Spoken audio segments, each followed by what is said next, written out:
Je suis Mickaël Lély, je travaille pour l'entreprise Lély Environnement, une entreprise grenobloise, familiale. Notre objectif, c'est de collecter les déchets des entreprises particulièrement, les amener sur nos exploitations, de trier ces déchets, en extraire la part valorisable.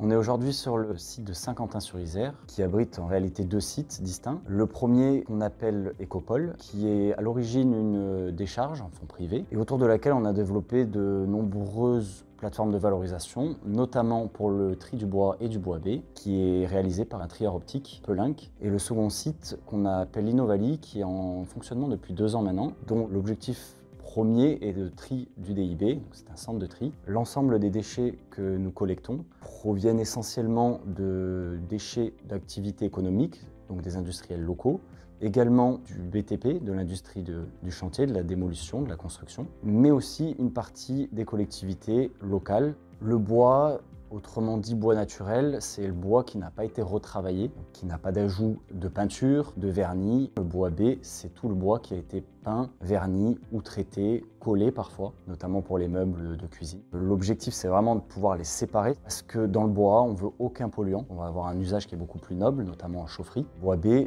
va servir pour la fabrication et la synthèse de nouveaux meubles principalement, ce qu'on appelle les panneaux. On a quand même des exigences à respecter pour chacune de ces deux filières. Sur une année, ça représente 8 000 à 10 000 tonnes de bois. Je suis Fourel Florian, je suis le responsable de l'écopole de Lély Environnement à Saint-Quentin-sur-Isère.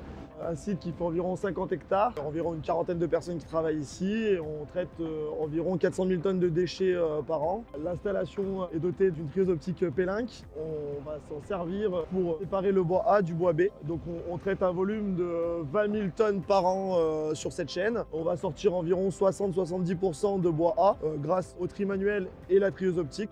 On a une pelle qui va grappiner le bois, la mettre dans un crible. Les fines inférieures à 5 cm vont finir dans la benne. Le produit plus grossier va courir sur le crible pour monter dans la salle de tri où il y a 2 trieurs, ce qu'on appelle l'intermédiaire, passe sur un autre tapis et va à la trieuse optique. Donc on a l'avantage avec la machine Pelink de trier la fraction AB automatiquement. Donc pour le centre de tri, nous avons fait le choix de travailler de nouveau avec Pelink ST. Tout d'abord parce que c'est une référence dans les centres de tri en France, mais aussi parce qu'on a déjà une Mistral Plus Connect sur l'Écopole et dont on était satisfait. Aujourd'hui, en tant qu'utilisateur vraiment du quotidien, je dirais que les avantages, c'est déjà la compacité. Quand on a un centre de tri, on manque souvent de place. En second lieu, la maintenance, qui est assez facile, assez rapide. Et ensuite, à l'usage, la facilité. L'interface, elle est extrêmement intuitive. On peut choisir et changer nos recettes assez facilement également. Le service après-vente est aussi un des gros atouts. On a des interlocuteurs qui sont facilement identifiables, très réactifs. Nos besoins d'intervention sont traités rapidement et généralement, les interventions des techniciens Pelink sont assez brèves parce qu'il n'y a pas grand-chose à retoucher.